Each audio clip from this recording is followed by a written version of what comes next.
Straight ahead on 12 News, a rally for the homeless and a push for more affordable housing. There is a need of housing in Maple Grove and Osseo and the surrounding area. Then a special perspective on the unrest in Ukraine. To me, Russian-speaking people, especially Ukrainians, we're all brothers and sisters. But first, one memorable ride. A bus driver puts his training into action to rescue some elementary students. 12 News starts right now. Hello, everyone. 4 students in the Osseo School District got a ride to school that they won't soon forget. This morning in Brooklyn Park, a fire started on a bus operated by the First Student Company as it was carrying students to Maple Grove Elementary School. Delane Cleveland is live in Brooklyn Park to show us what happened. Delane? Yeah, Mike and Alex, I'm staying near the intersection of Brookdale Drive and Yates Avenue North, where at about 8:20 this morning, a fire started in the engine compartment of a school bus carrying 4 students and a nurse. But some quick thinking by the driver ensured that things didn't get out of hand. I know that the officers, when they had talked to him, he had mentioned that he had smelled smoke, and upon doing so, he immediately pulled over and got the kids off the bus. And that's the right thing to do, is don't take a chance. When you smell that smoke, you think there's something wrong, pull the vehicle over and take the precautions necessary to make sure everybody's safe. Charred remains and broken glass are the only remnants left at the scene of where the fire broke out. Osseo District officials say the students were heading to Elm Creek Elementary School. Police say 2 of the students were in wheelchairs, but everyone escaped unharmed. I think everybody's pretty calm. The officer described it, that bus driver had everybody away from the fire scene. Nobody was in immediate danger. The fire department came and put out the fire, and so I think it was handled exactly how it should. Spokesperson for First Student said the bus driver had been with the company for 6 years. They wouldn't release his name, but they did say that all drivers receive extensive training, and they're proud of his quick response and his determination to keep everybody on the bus safe. Mike and Alex, First Student Bus Company is doing an internal review to figure out how all of this here happened. Reporting live in Brooklyn Park, Delane Cleveland, 12 News. All right, thanks a lot, Delane. Research shows there are more than 14,000 homeless Minnesotans on any given night. Advocates for the homeless are working hard to reduce that number, but they say more funding from the state legislature is needed. And 12 News reporter Cassie Bonstrom was in St. Paul, where advocates crowded the Capitol. They traveled to St. Paul from all over the state, ready to take over the Capitol for Homeless Day on the Hill. People at all levels of income and walks of life really do have a basic need that they share. It was an opportunity for social service agencies, churches, and outreach programs to meet with legislators and ask them to support a bill that would give $100 million toward affordable housing. We want them to see the faces of the people that are being impacted by these decisions, people that really need the housing. Jason Whittick works at St. Joe's Catholic Church in New Hope and knows homelessness is not just an issue in the big cities. There is a need of housing in Maple Grove and Osseo, and rent continues to go higher and higher. I receive a lot of calls in my office for people asking for rental assistance. Whittick was encouraged by Thursday's crowds, especially that so many were lined up to attend a committee hearing where the bill was being heard. Having to take numbers, that's certainly a new thing that we're packing the place, that a lot of people have been able to take time out of their day to come down here. We have a lot of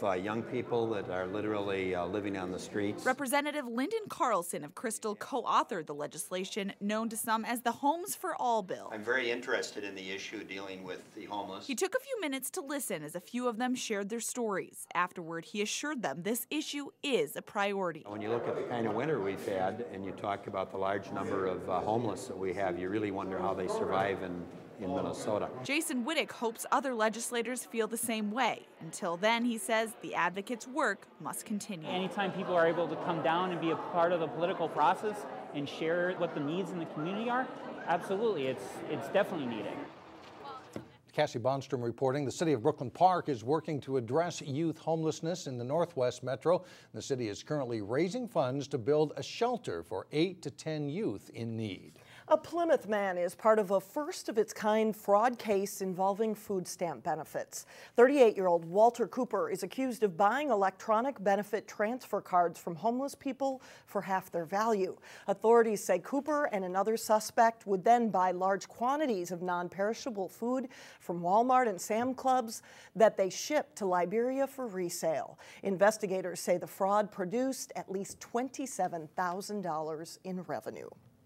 The situation in Ukraine continues to escalate as Russia and Ukraine struggle over sovereignty and territory. Ukraine borders Russia and broke away in 1991 when the Soviet Union dissolved. The two nations are at odds over Crimea, the Ukrainian peninsula where ethnic Russians are the majority. 12 News reporter Sonia Goins joins us now with more. Sonia? Now, according to the census, 43,000 Minnesotans claim Russian ancestry, and many of them live in the West Metro. Some people call Plymouth Little Russia because of the number of Russian businesses in the city. I spoke with some people who say they are closely watching the situation in Ukraine. Arkady's Market has been in business in Plymouth for 20 years. Anything else for you? It's rich in Russian culture and food. Thank you very much. Lana Markieva owns the shop with her brother. Really, my mom could not become a lawyer because she was a Jew. They moved to the United States 22 years ago from Ukraine and are U.S. citizens. It was the Soviet Union, and we all republics spoke Russian. She doesn't like to see Russia and Ukraine at odds. To me, it's terrible. It's horrible. I cannot understand it. It's like I have some Ukrainian blood. I have some Russian blood. I don't think loving your country is nationalistic. Nadia Oporista is also from Ukraine. Oh, my heart aches. I'm worried. She moved here 24 years ago and is also a U.S. citizen. You know, I escaped because of KGB and prosecution. I used to be a professional writer in Ukraine. Nadia has very different views from Lana. Unfortunately, Putin has all this, you know, huge appetite, I would say, you know, and imperial views. That is like Russian empire. He always wants to get back. That was the biggest heartbreak for me when Russia and Ukraine separated, because honestly, that to me is just one nation. But they can both agree they don't want to see any more bloodshed in their native land. You know, I worry for the entire country, you know, because there were so many people killed already. I hope Ukraine comes out of this situation peacefully, with whatever they need to go on with their life, and I hope the new government they select reverses all the damage that's been done to the country and the people. Now, both women are very proud of their heritage and say they will continue to pray for a peaceful resolve. Now, Mike and Alex, I also met Nadia's mother. She's worried about her family, and she plans to go back to visit and to check on them. Going back? She's going back. All right, thank you. Thanks, Sonia. More Minnesotans than ever have permits to carry a gun. According to the State Bureau of Criminal Apprehension, more than 60,000 gun permits were issued last year, and close to 8,000 of those permits were issued in Hennepin County. Some attribute the rise to the Sandy Hook school shooting in 2012 that prompted a national debate on gun control. Hennepin County Sheriff Rich Stanek says while there may be opposition to the state's concealed carry law, it's the authorities' job to enforce it. Everybody who has a concealed carry permit has to go through the training course. You have to understand not just how to use the firearm, but under what circumstances they will use that firearm, and understand that it gives them no legal authority to use it other than to defend themselves. There are currently more than 165,000 active gun permits in the state, which is a record. Today, Osseo High School students became emergency responders. We're going to give you 1 spray of nitro under the tongue. Okay, you're going to get a metallic taste. This is going to help you reduce your pain. Some Osseo seniors were put to the test to show what they learned during a year-long program that teaches emergency medical skills. Today, they had to respond to a heart attack patient. The drill included checking vitals and inserting an IV. It's not like as an EMT you're going to be performing all these skills, the IVs and everything else, but it is something that you're really intricately involved in a code. So when you go work for an ambulance, this is something that you're going to be right next to, and you're going to know what to do and not to do. And teacher Gary Leafblad says this is about his 56th heart attack, none of them real, and that's about 2 per year in his course.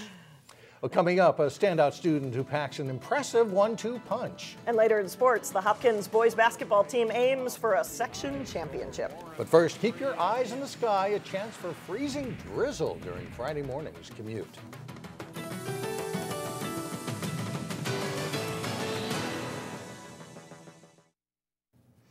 many high school seniors juggle complicated schedules. Today's standout student takes it to another level. Reporter Shannon Slatton explains how Amanda Bluford from Robbinsdale Armstrong High School is an advanced student and athlete.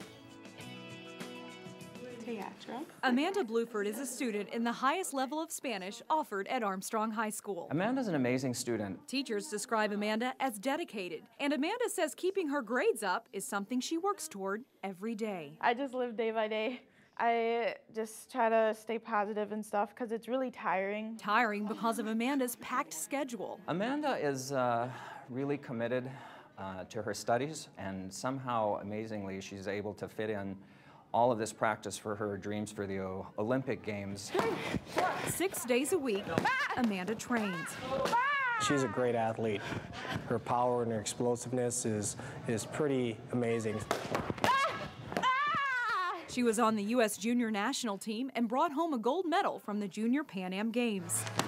Now she's a senior competitor with a plan for the Olympics. I think she has a pretty good shot for 2020. Experience and points right now because I need to rank myself in the world ranking system.